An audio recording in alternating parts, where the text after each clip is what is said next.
السلام علیکم ورحمۃ اللہ وبرکاتہ۔ حنفی بھائیوں سے میرا سوال ہے کہ قیامت کے دن جب اللہ تعالیٰ لوگوں سے نماز کے بارے میں پوچھیں گے کہ تم نے کون سی نماز پڑھی، تو کچھ حنفی بھائی کہیں گے ہم نے حنفی طریقے سے پڑھی، اور اہل حدیث کہیں گے کہ ہم نے محمدی نماز پڑھی کہ نبی کریم صلی اللہ علیہ وسلم کے طریقے کے مطابق۔ تو آپ فیصلہ کیجئے کہ اللہ تعالیٰ کون سی نماز کو قبول کرے گا۔ یہ فیصلہ آپ نے ابھی خود ہی کر لینا ہے۔ اگر عقل کام کرتی ہے تو پھر، کیونکہ قرآن پاک میں تو امام ابو حنیفہ کا تقلید کا کوئی تصور ہے ہی نہیں ہے، نہ حدیث میں ہے نہ قرآن پاک میں ہے۔ اس لیے قرآن پاک صرف ایک ہی امام کا اللہ تعالیٰ نے بارہا ذکر کیا ہے، وہ امام الانبیاء جناب محمد رسول اللہ صلی اللہ علیہ وآلہ وسلم ہیں۔ ان کے بارے میں اللہ تعالیٰ نے فرمایا یا ایھا الذین آمنوا اطیعوا اللہ واطیعوا الرسول، اے ایمان والو اطاعت کرو اللہ کی اور اس کے رسول کی، ولا تبطلوا اعمالکم، اور اپنے اعمال تباہ و برباد نہ کرو۔ یعنی اطاعت اللہ کی ہوگی اور رسول اللہ کی ہوگی، اور کسی کی تقلید وغیرہ کوئی چیز نہیں ہے، نہ قرآن میں ذکر ہے نہ حدیث میں ذکر ہے، اور نہ صحابہ کرام نے تقلید کی۔ نبی کریم صلی اللہ علیہ وسلم سے سنتے عمل کرتے۔ اسی طرح تابعین، انہوں نے بھی جیسے حدیث صحابہ کرام سے سنی، کتابوں میں پڑھی تو حدیث کے مطابق عمل کیا۔ اس لیے نبی کریم صلی اللہ علیہ وسلم کی اطاعت کا ہی حکم ہے۔ اور تقلید کیا ہے؟ تقلید تو ہے وہ چیز جو بغیر دلیل کے، بغیر سمجھے کسی کی پیروی کی جائے انسانی عقل کے مطابق۔ اس میں سنت کا کوئی ذکر نہیں ہے، کیونکہ سنت پہ چلنے والے صرف اطاعت کرتے ہیں نبی کریم صلی اللہ علیہ وسلم کی، جس کا اللہ نے حکم دیا۔ تو علامہ اقبال شاعر مشرق، انہوں نے تقلید کے بارے میں فرمایا کہ ہے فقط توحید و سنت، امن و راحت کا طریق، فتنہ جنگ و جدال تقلید سے پیدا نہ کر۔ یہ تو علامہ اقبال نے، کیونکہ یہ قرآن پاک کی ایک آیت ہے، اس کی ایک تشریح کر دی ہے، تو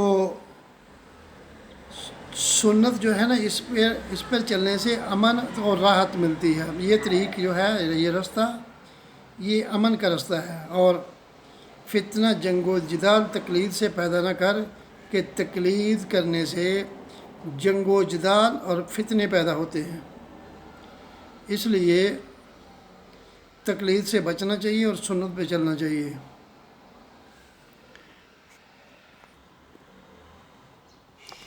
امام ابو حنیفہ رحمۃ اللہ علیہ، ان سے جب پوچھا گیا کہ امام صاحب، ایک طرف آپ کا قول ہو اور ایک طرف اللہ کی کتاب قرآن پاک کی کوئی آیت ہو، تو آپ کی بات مانی جائے گی یا اللہ کی کتاب کی؟ تو انہوں نے کہا کہ میری بات کو چھوڑ دو اور اللہ کی کلام کو پکڑو۔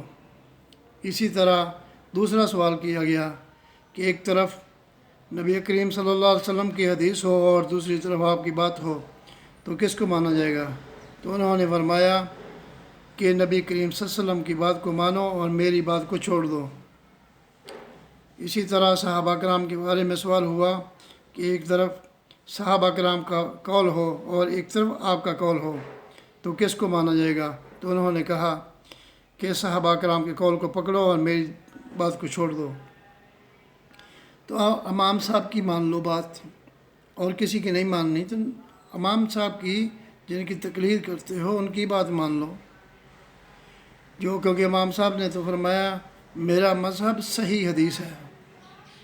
تو صحیح حدیث میں آپ جتنی صحیح حدیثیں آپ ان کا انکار کرتے ہو، اور اپنے بڑوں کی، بزرگوں کی، یا امام ابو حنیفہ کا نام لے لے کے ہم حنفی نماز، آپ نے نماز کا نام ہی تبدیل کر کے محمدی نماز کی جگہ حنفی نماز رکھ دیا۔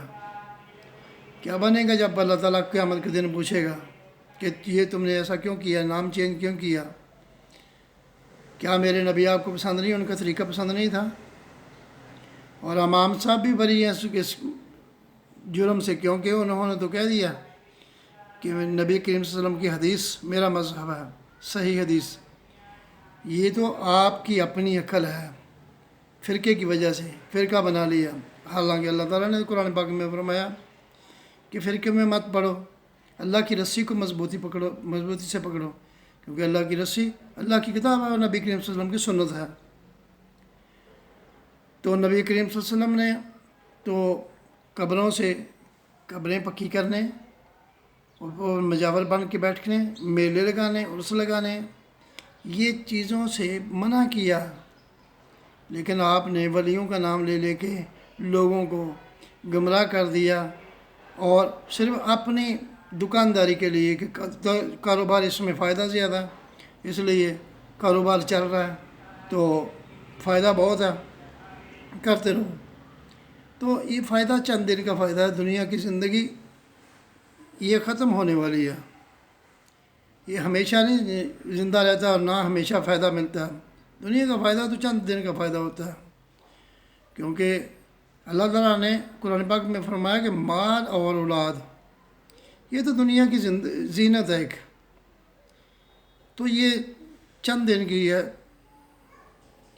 اس لیے جو طریقہ نبی کریم صلی اللہ علیہ وسلم کا اس کو اپنانا چاہیے، باقی کوئی عمل اللہ تعالیٰ قبول ہی نہیں کرتا جب تک نبی کریم صلی اللہ علیہ وسلم کا عمل نہ ہو، کیونکہ نبی کریم صلی اللہ علیہ وسلم نے فرمایا من عمل عملا لیس علیہ امرنا فہو رد، جس نے کوئی ایسا کام کیا جس پر ہمارا حکم نہیں وہ مردود ہے۔ تو آپ کو ان باتوں کی سمجھ نہیں آتی کہ ہم نبی کریم صلی اللہ علیہ وسلم کی مخالفت کر رہے ہیں دنیا کمانے کے لیے، اور پھر اوپر جو لوگ دین کی سنت کی دعوت دیتے ہیں ان کو گالیاں دیتے ہو، برا بھلا کہتے ہو، نام الٹ پلٹ رکھتے ہو۔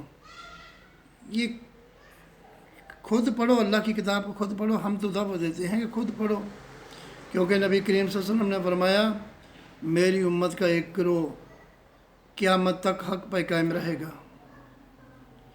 تو وہ آپ خود پہچان لیجیے کہ سنت کی دعوت دینے والا کون سا گروہ ہے، اور بزرگوں کی دعوت دینے والا کون ہے، کیونکہ سنت کی دعوت دینے والے صرف اہل حدیث ہیں، دنیا میں اور دوسرا کوئی ہے ہی نہیں ہے جو سنت کی دعوت دیتا ہو۔